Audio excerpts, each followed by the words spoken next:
Hey, this is David Lee Kim, co founder of Omniscient Digital, and you're listening to The Long Game.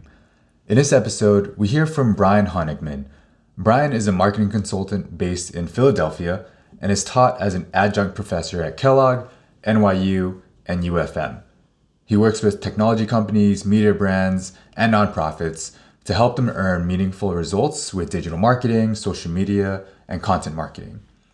In this conversation, we talk about his career and how he ended up teaching as a professor alongside his work as a consultant and how teaching led to serendipitous opportunities.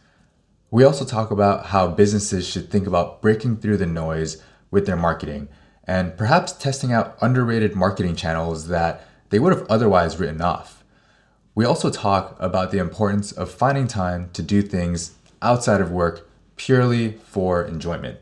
Without further ado, here's my conversation with Brian Honigman.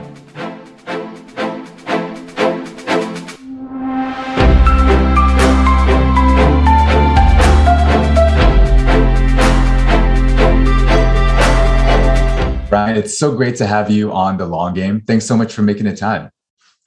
Yeah, I appreciate you having me. Great to be here.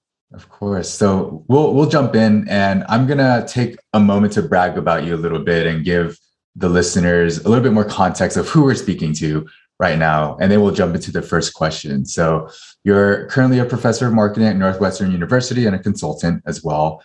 Before that, you were a writer, did some paid marketing, did some social media management, became a digital marketing director for Mark Echo, which I used to wear that brand growing up, and I have not heard about them for almost 2 decades. I just looked them up right before this, and they're still around. So great job on that. And then from there, you went into a long period of writing for publications like the Wall Street Journal, Entrepreneur, Huffington Post, Forbes, the Next Web, and so on. And you, at this point, you started to make more of a transition into teaching at New York University, Universidad Francisco Marroquín in Guatemala, remotely, I learned, and Northwestern. And so I kind of breezed through a lot of your background in broad strokes. But as I looked through your career from an outsider's point of view, I think, wow, that's such a diverse background. And there seems to be so many different chapters. And so I'd love to hear how you thread the needle across those different chapters of your career and what led to those different transitions across your career. Well, thanks so much for the thoughtful words about what I'm doing. That sounds always fancier when someone else says it. And I appreciate your due diligence. I would say the thread across my career is pretty much education. That's pretty much what ties everything together. So as a marketing consultant, I'm an independent marketing consultant currently.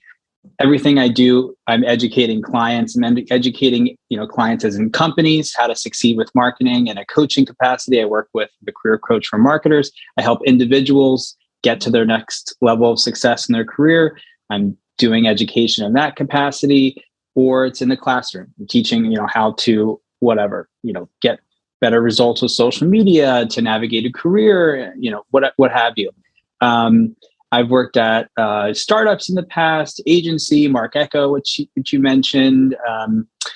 I've shared a lot of my ideas and thoughts and experiences about marketing across, writing and all different speaking engagements, and all of that's education. I'm trying to educate folks on how to get better results in less time using, more thoughtfully using their resources with marketing, trying to move the needle with marketing in a thoughtful way. So education is the thread that ties it all together and helps simplify it so it makes sense, even though it seems kind of scattered all over the place. But there is some thought to it a little bit sometimes. Yeah, I love it. Why the focus on education versus, say, focusing full time on being consultant or going to work in-house for a tech company, as many of us do nowadays? Why the decision to have this branch of, being a marketing professor and all of that? What was it that interested you about it? Yeah, a couple things. So as a consultant, you're competing for attention amongst numerous other consultants in the market, other agencies, all different kinds of organization individuals that can help people with marketing. What can you do to stand out and come across as credible. So honestly, that was my initial thinking to go into the teaching space. So the first university that I taught at in a consistent manner, I did a lot of guest lectures at different universities leading up to this. But that was my initial drive, was to, okay, I want to teach in a university classroom to add that level of credibility. So when I'm having a call with a client, I'm not just, I'm showing versus telling. I'm not just saying I'm great at this skill set. I have different proof points from credible third party institutions saying that I know my stuff. So that was kind of the initial motivation, but I learned quite quickly, beyond my own self-serving interests for my business, that it's certainly a more gratifying experience to help the individual get from point A to point B than it is to help a company to get from point A to point B, right? Like, I love being paid. I love seeing success from my clients and, achieving their goals and within their budget and doing it in a quicker period of time. But it just, quite frankly, doesn't compare to helping the individual in the classroom, figure out that concept for the first time and watching that click in real time, from whether I'm, in the classroom setting, in person, virtually, or I do, like I mentioned, coaching. When you find that breakthrough with an individual, it just, helps you feel like your work is a lot more important. That always feels nice. So it helps you sleep more at night, and it's a nice. And then another self-serving thing is it's a nice diversity to my schedule, in the sense of I'm not just only working with clients in a consulting capacity. The higher education e-learning space is a very different sector, different experience. So I like to diversify what I'm doing with my day, and also where is the revenue coming from. I'm not relying on any one stream of revenue at a time. So a couple things go into it. Yeah, I love the idea of interacting with people and teaching them, seeing how an individual it clicks for them. And I think, or at least I'm curious if you feel that way, but in marketing, we're always talking about the market and trends and our audience and our target persona, but not actually speaking to that person on a one-on-one basis. It's very high level. And to hear that you get to engage and see the impact of what you're doing with someone one-on-one seems to resonate. And one other thing that I've noticed, and I'm curious if you see this speaking as a consultant, is marketers are kind of in our own bubble. We think that something is, everyone's doing this one thing, but it's really only looking at those popular businesses, B2B or B2C companies. But when you look at other industries that may not be as savvy, you realize that these trends that people are talking about are actually not that trendy. There's actually a lot of room to teach a lot of businesses about how to do marketing better, because they might still be doing marketing from like the early 2000s, Yeah. So there's certainly something to, sometimes as marketers, it's easy to get caught up in our own little bubble and silo and be like, okay, everybody's doing this, so we all have to follow that trend. I think going back to teaching, that's something that's like another benefit for me as a marketer, is learning from a different generation of folks accessing marketing for the first time or leveling up their marketing capabilities. Teaching a subject matter helps you learn it to the next degree. And I often, helps me get out of the ivory tower of like, oh, I think I know all this stuff about marketing. Whereas a student will come to you and say, well, what about this? Like, that makes no sense, or come from an angle you hadn't thought of. So that's been quite helpful in my own career. But I think it's important to be mindful of trends in marketing, but not to, say, okay, this works for the three big companies that everyone hears of, let's just copy and paste. Is quickly assessing, does that trend actually matter to us? And if so, how do we apply it to our unique customer base? Because who Coca-Cola reaches is really different than who the World Wildlife Fund is trying to reach. And if they both try to do the same exact thing, that's okay. It just has to be from with all their own considerations in mind. So I think trends are great, but think of them as like an entryway or a starting point into doing something impactful with marketing. But it's not, trends are great because it's there's less risk given that, okay, a couple of the organizations have found success here. They've kind of trailblazed for us. We can kind of adopt there and be safe. But there's so much opportunity in marketing, in exploring niches or tactics or channels as that, quote, I hate the word, thought leadership at this point, but like in it being an innovator, or, trying out something new for yourself first as an organization, despite there being a best practices manual or some other big brand that's already done it first. There's a lot of findings there to be thinking about as a marketer, and make sure that you get outside of your own little silo.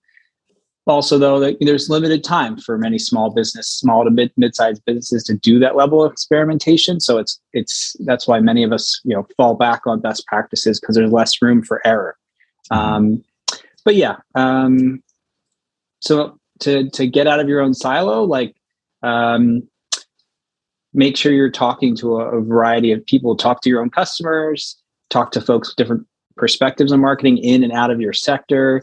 Get a sense of the trends that are out there, and then really dissect how do they apply to you. Those are some things to make sure that I'm not, drinking my own Kool-Aid, as they say it, and trying to stay as modern and ahead of the curve as possible at any given point in time. Yeah, I want to come back to this idea of trends. Before we get to that, though, I did want to double click in on what you're talking about teaching, because I think for some folks in marketing, some of us do public speaking, so we get to at least teach to an audience, maybe not one-on-one, but a lot of folks want to get to that and don't have the opportunity to, or just not shy to break into it. I think what I'd love to hear from you, now that you had a lot of experience teaching with students, is what's a story you have maybe of when you were trying to teach a classroom or an individual particular concept, and it just really clicked with them, and that was something that stuck with you? So I think, as we were talking about before we got started, I teach at Francisco Marquín University. You said the Spanish way of saying it. I will butcher it. It's a university based in Guatemala City, private university, and I'm a visiting professor there. And I teach all different kinds of marketing courses remotely and soon to be in person. And I've gotten a lot of interesting insights from those classrooms, because I'm American, I'm based in America. Most of my worldview is pretty North American centric, for better or for worse. So in those classrooms, I've learned a lot about other viewpoints. I would say what was interesting to see is in a social media analytics course I was teaching at Francisco Marquín University. We're diving into kind of why social media even matters as like a starting point to get to the point of like, okay, so how do we determine if it matters? Measure if our activities are worthwhile there. And I don't know if I have like one like grand story, but we were diving into different tools, the reason social media matters beyond just like watching videos as an individual, and like what businesses can do with it.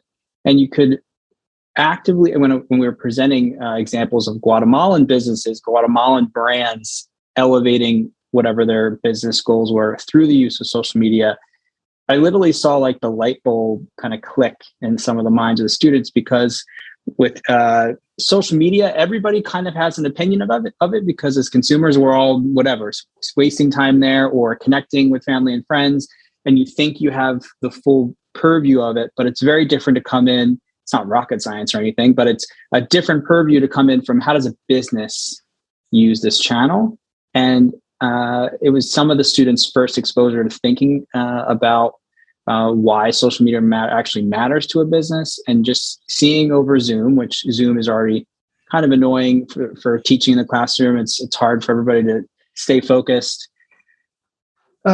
Just seeing everybody's face like kind of light up in kind of confusion and also excitement about like the possibilities of social media. Of course, there's downsides that we're all more aware of now, but seeing that like potential in the faces of the students was really gratifying. Maybe, enjoy teaching again. Like anything that you do professionally, there's highs and lows of when you're liking it and other times when it's more difficult. And that was definitely a helpful reignition, because it was like genuine excitement about a subject that, I've taught repeatedly. So sometimes things for me get mundane. And that was exciting to see for the first time, like awareness of another angle of a subject that the students thought they had full understanding of, but for the first time got, exposure to something else. So that was pretty cool. Seeing the actual face kind of, thinking in real time was pretty cool. Yeah, that's amazing. I love explaining marketing concepts to folks who aren't in marketing. The other day I was explaining, my girlfriend is learning about how Apple or how Facebook is impacted by Apple removing their tracking and all of that. And she asked, how does pixel tracking work? Which was never a question I would have expected to hear from her. And I thought, oh, these things that seem obvious to me about how different websites collect information about individuals, she has no clue about. And now whenever she visits a website, she's fully cognizant that they're tracking her actions, for better or worse, but now she's more educated and sees what's being done on your website, on the internet and everything. Totally. I did want to ask, how did you end up teaching at a Guatemalan university? How did that come about? Yeah, it feels random on the surface.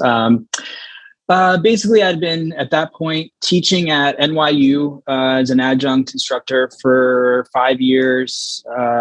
Been teaching multiple courses on LinkedIn Learning. It's like LinkedIn's e-learning platform. They have a lot of self-paced video courses that I teach there, amongst other instructors.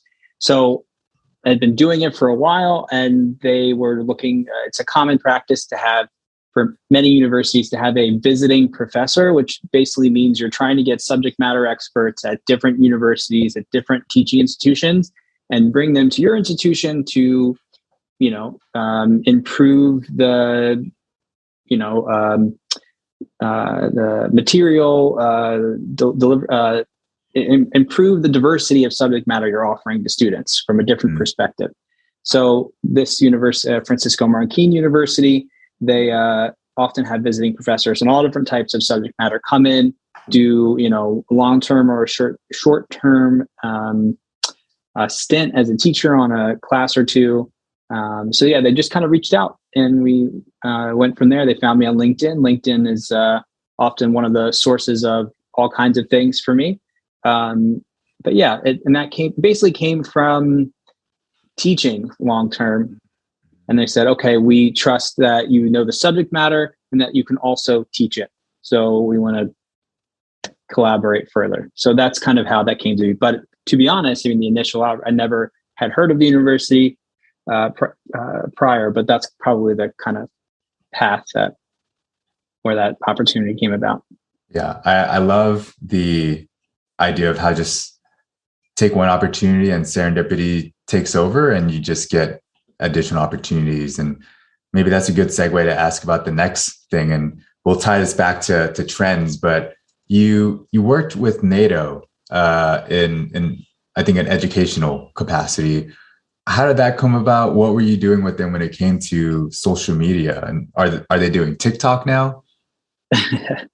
Not sure. Probably their social media lead is a really smart gentleman that's on the cusp of everything.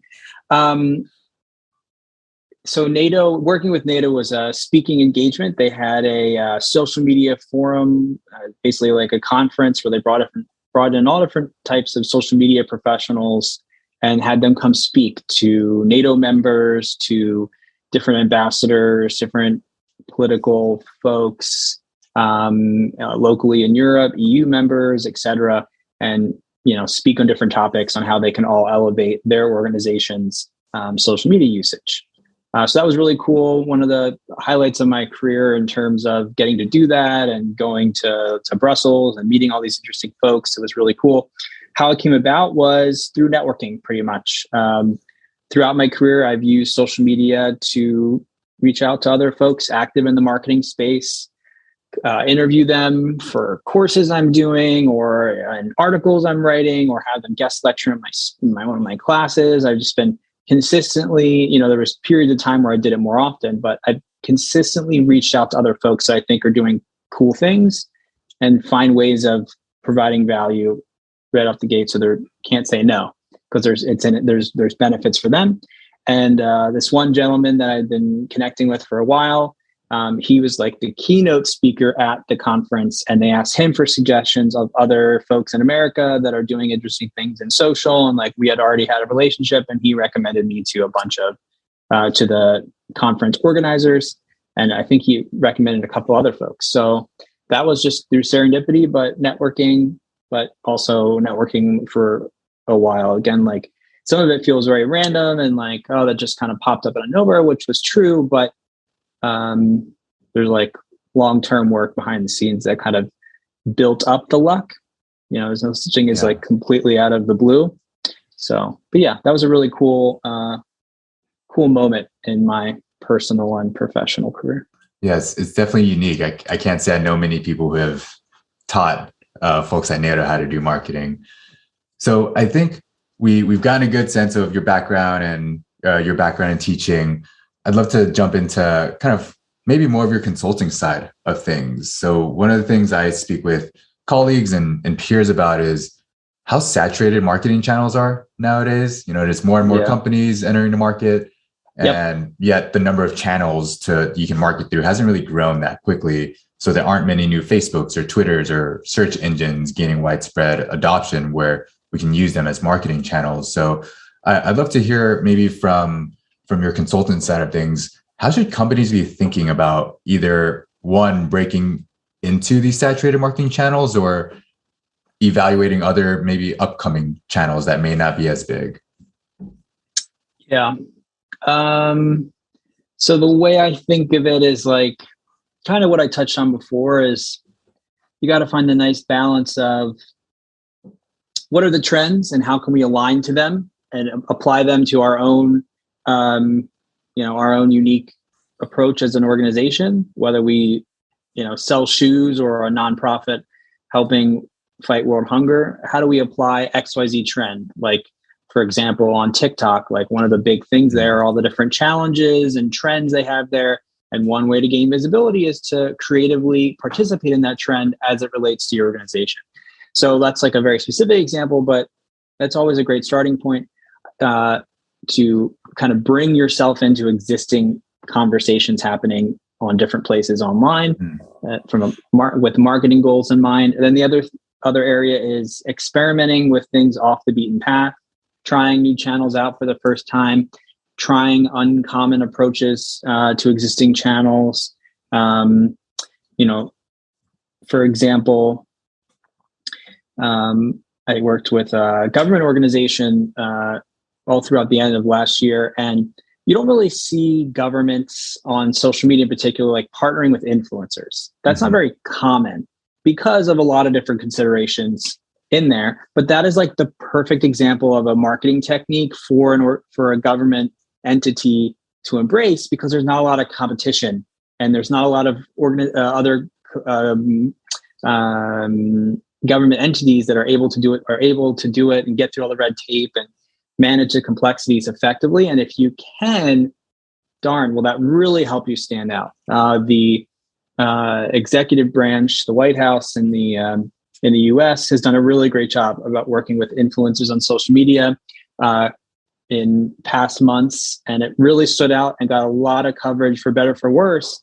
And it helped bring their message higher because it was something unique that they kind of experimented with. So it's like being aware of the trends is a great way to bring yourself into the conversation, but having an awareness of the trends also can give you a sense of, okay, where are there some gaps in my unique space? So being willing to experiment and try different stuff that kind of off the beaten path is quite helpful. And then something that I bring unique to the table, I think, as a consultant is cross-sector expertise, or cross-sector clients and experiences. So I work in the marketing space, primarily in digital marketing, content marketing, and social media. In terms of the clients I work with, media brands, tech companies, and nonprofits. The lessons learned across those different sectors have been so valuable to my clients, to my own work, and it's so easy, as we were talking about before, as marketers to get siloed in what's happening in your industry you just take the time to look outside of the sector and see what, okay, as a nonprofit, I should be looking at what some brands are doing and see how I can apply it to my own scenario. And that's something that I uniquely bring to a lot of the projects I work on. And it's been really beneficial in many scenarios. And it's kind of like the value almost similarly to like an agency brings. They work with all different clients in a couple different sectors, and they know the channel and how to apply that channel or tactic to a lot of different use cases and nuances. So those are some things to be thinking about to really cut through the noise. Yeah, I love the idea of not just immediately writing off some tactic or strategy because, we can't do that, but rather looking at other industries and maybe even competitors or completely different business models and learning about how they're doing marketing and what you can try. I'd love to hear about an example, anything you're able to share of a situation where your learnings across one sector or industry apply to a completely different industry, and if there's a specific project or campaign you can speak to that illustrates that. Yeah. So I worked with a big tech company last year that's pretty good at marketing already. And one thing that they did quite well is to very succinctly define different personas for the customers that they're going after. And they really built that alignment internally so that they're not only super aware of the, 3 to 4 types of personas they're going after in all their marketing campaigns so they can better personalize their efforts and hopefully get better results by doing so. But they also really did a great job of building internal culture in the marketing team around using the different personas, speaking them. And when we were talking about a campaign, referencing them by name and really like bringing it into their day-to-day work, because they're more likely to succeed with it externally if we're all on the same page internally as a marketing unit. And in working with a nonprofit this year, I've really tried my best to instill that those lessons there. Surely multiple nonprofits have created different personas for their donors, but as doing it for the first time as a first exercise and really stressing the external use and internal use so that we're all talking the same language and focusing on the same priorities has already been quite beneficial for this particular nonprofit. And in executing on this for the first time, thinking of their donor base in a strategic manner in this capacity. So it's been really great to pool lessons learned from one, the private sector to the nonprofit sector has been quite beneficial in this case. So that's one that comes top of mind. That's been pretty recent. Sorry, I can't get into the specific names of places. No problem. I actually think that's a perfect example. Buyer personas seems very obviously something to do, but not everyone's doing it. And teaching someone to do something like that could be very beneficial for their business and their marketing activities. You just summarize it in what buyer personas. Well, a nonprofit doesn't talk in that language. Buyer personas, that's like very tech company and whatever cool startups. They're donor personas because they're not reaching a buyer. They're giving a donor who someone gives charitable gifts to them. So you've reinforced my point. It's just different sectors and organizations talk differently and think differently and operate differently. And how do we marry it all together in a thoughtful way?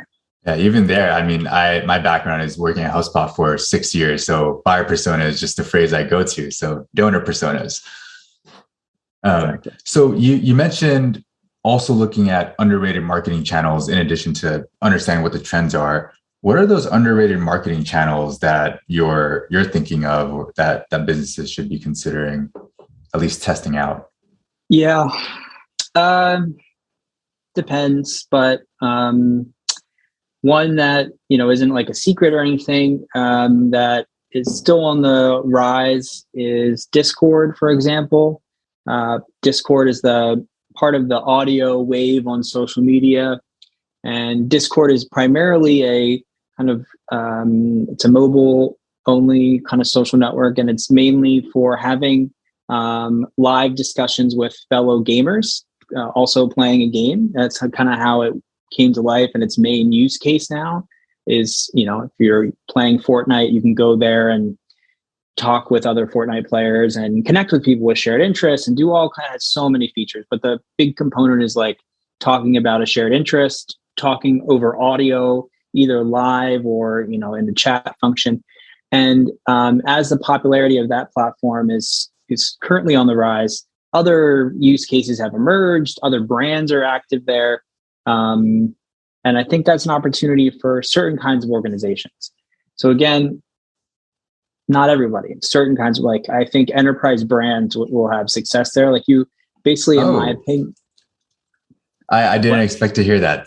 Please continue. Yeah. I mean, well, I'd love to hear, why that's surprising for you. I want to talk about this. I just think it's so hard to build a new initial community anywhere, right? So I don't know. I just think you'll need to be a more established organization to kind of alert your existing community that you're there, and to have enough content that might actually match the use cases of Discord. So as an example, real quick, I actually did a whole video on this. I have a course on LinkedIn Learning. It's social media marketing trends, where I talk about trends that'll last for the long term for all different kinds of organizations. And in that video, I interviewed the social media manager for Hot Topic and how they're using Discord. So the short of it is, Hot Topic, which is a clothing retailer typically found in malls in the US, and they have like all different kind of like cultural memorabilia, from like anime to Star Wars to movie T-shirts and merch and all kinds of stuff. And what a perfect brand to get active on Discord, because there's all these like little sub communities that like love, like, I'm this Pokemon fan, or I'm this anime fan. What a great way to like organize them on the social app. So they basically have, I forget the name off the top of my head, unfortunately, but it's like basically an anime fan club. And it's mainly meant to foster community amongst the Hot Topic fans that have an interest in anime. And occasionally the brand chimes in with exclusive merch drops. They do events on Discord. And that's really an example of something that's like still not too crowded. There's so much room for creativity. Yeah. But I'd be curious to hear, you were like, oh, I didn't, you sounded like you were surprised to hear that enterprise brands would be the best there. I'd love to hear your insights on that. Yeah, it might be my bias, because when you say enterprise, I think of B2B companies, which maybe they can make Discord work. I know another brand that is doing Discord is Adidas, is doing some partnerships. Yeah. I'm into crypto, so I see there's a lot of crypto communities on Discord. Sure. And my friends are gamers, so I know there's a lot there. When I think of enterprise, where my mind goes is, I wonder how a B2B company could do Discord, and maybe Slack is to B2B versus Discord is to B2C, or why break them apart like that? Yeah, so you brought up a really great point. So when I don't, maybe I'm not using the word correctly, but I typically use enterprise to just mean big brands. Big brands, yeah. B2B, B2C. So you just brought up something that we've been talking about. So it's like, it's more logical to think of all the B2C use cases of Discord, from Hot Topic to Adidas, but there's probably far less use cases for B2C, where there's the opportunity right there. That's an area of exploration, something surprising and different. It's like, what kind of community would make sense to cultivate there? I'm not sure. Maybe Adobe goes there and like cultivates a community of, I don't know, amongst emerging designers, and like makes a whole community of like folks trying to excel in the design career. And like, what a better curator of that community than Adobe, who has all these design products and blah, blah, blah. Who knows if it worked, but yeah, having an expectation of something and then saying, ooh, that seems like not really possible. Like B2B probably would do well there. That's the perfect thing to potentially explore and do some research on. Yeah. It reminds me a quote I heard from Seth Godin many, many years ago.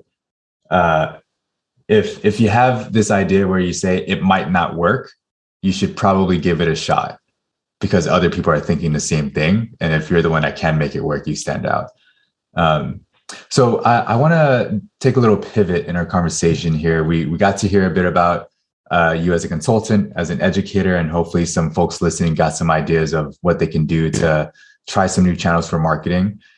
I'd love to hear now maybe a bit more about what you're doing or how you think about your career moving forward and how else you spend your time. And maybe the first question we can start with there is what's that long game that you're focused on for yourself? Where are you headed maybe in terms of your career, what you're trying to build for yourself? The long game for me is quite simple. I'm sure there's pros and cons on having a more specific goal or what have you, but the long game for me is to continue to be happy about and excited about the work I'm doing, not working too much, making good money that I'm happy and comfortable with. That's pretty much it. That's the straightforward is I want to work on things that excite me, not work too much, get paid fairly. That's the really short version.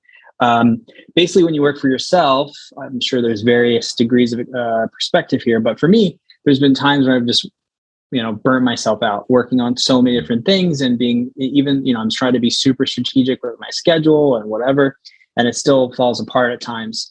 And even if it's the most exciting project, if you're rushing around and you're spread too thin, then it doesn't become exciting anymore. It just becomes something you have to get done.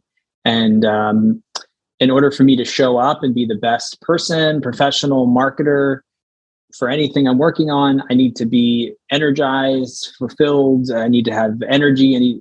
Anything at excess, including, anything in excess can quickly become not so fun. It can become a burden, not responsibility, and not, this privilege that you're excited to work on something. So that's something I'm always really, really focused on. I want to continue to do projects that are exciting. I can make an impact at that organization or for that individual. And I like continuing to have diversity amongst the things I'm working on. Splitting my time between consulting, teaching, and coaching has been, and it's taken a long time to get here, has been very rewarding, and that's motivating to keep going.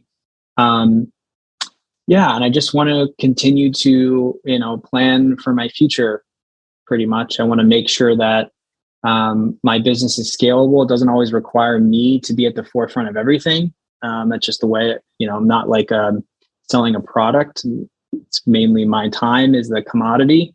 So it's difficult at times. So long answer for what is my long game. I just want to, be mindful of how often I'm work on things I'm excited about, get paid for it in a balanced manner, and continue to elevate on that particular long game.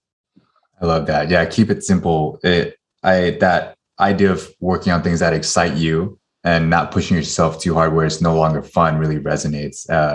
As we're building out our marketing agency, one of our principles is this should be fun. Work gets really difficult and it's not always going to be easy. Yeah. So it needs to be fun. And this was actually something that was reflected. We try to have some folks on our podcast who we think, they're a big name, but the way they might respond to our outreach or just the vibe that we get from them makes us realize they sound a little bit entitled, and I don't know if I want to have a conversation with them anymore. That sounds like it won't be fun. And so we decide, hey, the name's probably really cool and we admire them, but I don't know if we should do this. So it helps. It's a good heuristic for, should we take on this client? They're really tough in the sales process. Do we really want to work with them for 8 months? So I love that as a heuristic. That is such a good, it should be enjoyable. Not everything, and it's not, I'm not under an illusion that no aspect of any career or role is all fun and games and filling. There's boring, there's arduous parts, there's difficult and challenging parts, which can be fun too. But at least a significant portion of it should be, engaging in some way. Not everything's just like perfect passion-filled dream job, but having at least some of it be that's important to me. Yeah. So I'm glad we're on the same page there. You mentioned building your business to be scalable without you, which may be a little bit difficult. And for me, when I see, oh, Brian Honigman, that's who I'm going to be hiring. How do you think about scaling it out, and what are the challenges there that you're working through right now? So basically, what are things, I hate the term passive income. Has been like taken over by like the most annoying people ever. But basically, like, what are ways that I can package the knowledge that I'm giving in an individual coaching session, in the classroom, in consulting calls, whatever, that I don't necessarily need to be there every time. Luckily for me, that one of the ways to do that is through doing online courses where you can, put up all the work up front, create, this great product that teaches teaches students on a particular subject matter, and then it's live. And hopefully, it gets participants, and that's a revenue source. Of course, there's, ongoing updates to make over time, which is important to make sure everything stays fresh, especially in marketing. So it's not just like this shortcut by any means, but self-paced kind of online courses, that's been a really helpful way of generating revenue that doesn't require Brian Honigman to be there every time. And then I'm investing in stuff personally and whatever professionally outside of all this, like completely unrelated to, marketing revenue streams or whatever term. But I've invested in Airbnbs. We're working on our second Airbnb property. So that, is a whole, we can do a whole episode on the pros and cons of that. And, it's a privilege to complain about, but it's mainly been good. And we've gotten to a point with the first that it's pretty much operates on its own. So that's a source of revenue that doesn't require Brian Honigman to be there. And that's something kind of, I don't know, earlier in my career, if I were thinking of revenue streams, I wouldn't have been thinking of something outside of, what am I doing in the 9 to 5 hours that, I don't know, short-sighted, beyond like, putting in your retirement fund or whatever that's important for everybody to do, blah, blah, blah. But it feels so distant, all that kind of stuff. And so that's been a really good an additional revenue stream that I just think every decade I will have less energy. I just imagine less flexibility. So I'm trying to hedge my bets and prepare myself for the future. So that's something, online courses, and then real estate investments has been something that I've had the privilege to do, and hopefully will continue to protect me and my family beyond, requiring me to be in the chair to execute and get the project done and the check cashed. So I love it. Yeah, I'm looking into buying a second investment property. My first one's long-term rental. I'm looking into short-term rental now, which I realize is a rabbit hole of information and YouTube videos to be learning from. So I might follow up with you with some questions and how you got that set up. Please. My husband is really the one that has taken the lead. I'm just the learner, the second in command supporter. But one really great resource, if you or anybody is interested in like the Airbnb short-term rental model, there is so many voices out there, a lot of annoying ones. So I'm always grateful to find folks that aren't annoying and like give you great information. This YouTuber called Raw Built, Robuilt, has a YouTube channel where he answers all different kinds of stuff about that subject matter, and has great, I think he has like a course program, talking about revenue sources. And he puts it all out there. It gives you like really nitty gritty details. We didn't really use him to start the first one, but I just got kind of served his videos, and he seems legit. So anyways, good resource to check out. Yeah. Thanks for that. So maybe to start wrapping up here, you mentioned before we started speaking that you like to find things outside of work, maybe that don't relate to you making money, things that bring you joy outside of work. So how do you like to spend your time when you're not working? Yeah, I think some are pretty basic, spending time with family and friends, going to restaurants, like watching movies and TV, that's like the big things that occupy my time outside of work. Something more outside of the basic category. I really like drag queens, drag performers, all things like the reality TV show Drag Race. I've learned it's such a, speaking of like learning from outside of your sector, like learning, it's a great source of entertainment, but also I've learned a ton kind of secondarily about the business world of the entertainment industry through watching different people on a local level or the national stage kind of grow their businesses through the use of social media, through getting on this reality show and all that. And that's a big fun thing that I like to do with friends in my off time. Go to different, because drag, there's all different kinds of performances, from comedy to burlesque to lip syncing to brunches, variety shows. And it's just like such a creative art form. I don't like to do it, but I like to watch and follow different performers in that space. That's a fun thing I like to do in my free time.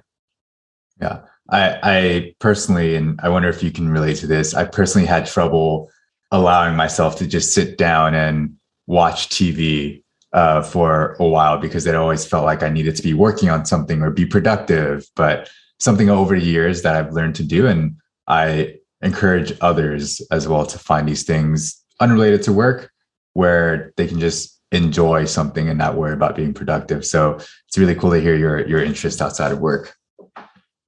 Yeah, for sure. It's easier said than done sometimes. I mean, it's easy for me to be lazy. That's not hard. But there's all this great guilt that all different folks will pass to you or that you will pick up on your own. You're like, if I just work an hour longer, it's easy to get caught up in that hamster wheel. But I feel like life goes in seasons, where you're like season of more, someone else smarter said this, but I took it. Basically, it's like there's John Acuff. Yeah. Author, smart business guy. He says life's in seasons, where it's like, okay, one season you're going to be you'll have the energy and the thrill and whatever to like work after hours and like get things done. For me in my 20s, or was it 20s? I don't know. After college and in the years earlier in my career, I was writing on the side all the time in different publications. And it was easy to do once a week, sometimes the weekends, and I still was able to like manage a life. The season I'm in now, I would be devastated by that. I don't have the energy. I need to be away from work for long periods of time to enjoy it. So, not long period, but I need purposeful breaks. So yeah, I can commiserate on that for sure. Yeah, I love it.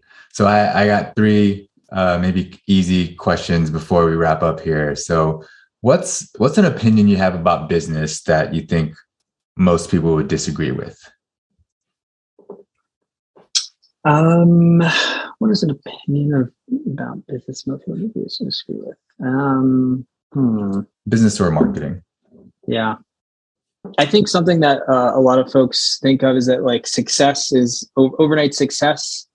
I don't think this is unique to me by any means, but I don't know. I feel like the media or on social media, we see like, everyone shares their best foot forward, myself included, and success seems like so quick. And I really think that in business and marketing and life, there's so much that goes into every win and often into every loss too. I think there's often more of a rat race than we see. It feels like for myself, like I try to be like more authentic on social media sometimes, and then other times I'm like, I just don't feel like sharing the process, or I don't have the urge to share the messy part. I just want to show the win. It's not engaging for me personally to share the build up. And that's okay too. But I just think not getting caught up that everyone's at this like higher level and, the comparison game. I think in business and in marketing, it takes a lot of time to get even small wins. And it's important to remember that we're just seeing the kind of the glamour shots of all the different points. I feel like my LinkedIn, surely at certain points to someone potentially starting off in marketing might be like, wow, like, how do I get to this point, or how I duplicate success? And it's like, this took me almost at 10 years in my own business. And there's a lot of work, failures, switches, career switches in the meantime to get to this point. And I'm really proud of myself of where I'm at, but took a lot to get here. So I think overnight success isn't real unless you're, a billionaire. I appreciate the transparency there. What's one of the most impactful pieces of advice you've been given? Similar to the last question, this wasn't really advice like one person gave to me, but something that sticks out in my mind is that I think in the social media age, someone that is part of my work is focused on social media. There's this push to show all behind the scenes and share everything that you're working on or the progress and blah, blah, blah. I think it's more, I know it's more than okay to not fail publicly. You can fail privately. You can work on something that you don't have to share on LinkedIn or with your full circle. Maybe you share with one friend to help you stay accountable, or your significant other or whatever. But you don't need to put yourself out there and explain and share with the world everything that you're working on. I think it's okay I know it's okay to, fail privately at times from a professional standpoint. I think that was from Marie Forleo. She did a whole video on that subject. And I think it's fitting for the times, is that it feels like, I don't know, in the marketing space, maybe I'm talking from the silo. It's people often like to show oh, I'm working on this book or whatever the thing is. And it's I don't know. I've done both, and I've, announced things or said things to a friend group. And then it's just you're, you have to give them an update on stuff. And it's